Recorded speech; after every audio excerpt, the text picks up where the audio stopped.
Detik-detik komplotan pencuri di kapal melancarkan aksinya terekam kamera CCTV. Beredar rekaman video CCTV yang memperlihatkan komplotan pencuri beraksi yang menurut keterangan terjadi di dalam kapal Pelni KM30. Video tersebut diunggah oleh akun TikTok @naldituhumuri.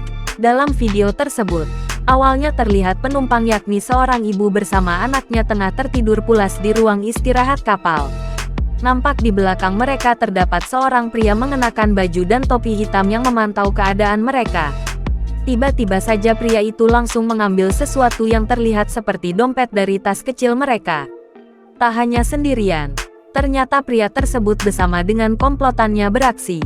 Rekannya yang lain pada saat ia melancarkan aksinya tersebut hanya melihat dan mengawasi keadaan sekitar. Setelah dapat, mereka bersama-sama langsung melihat hasil curiannya tersebut. Namun, pria tersebut pun kembali menaruh curiannya kembali ke tas pemiliknya. Berdasarkan keterangan pengunggah video, yang pria itu kembalikan hanyalah dompet kosong sedangkan isinya telah diambil oleh mereka.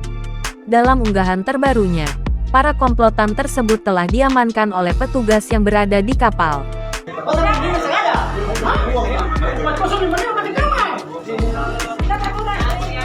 Terlihat petugas yang diantaranya mengenakan seragam loreng mengamankan pencuri tersebut. Jangan lupa subscribe, share, komen, dan like ya!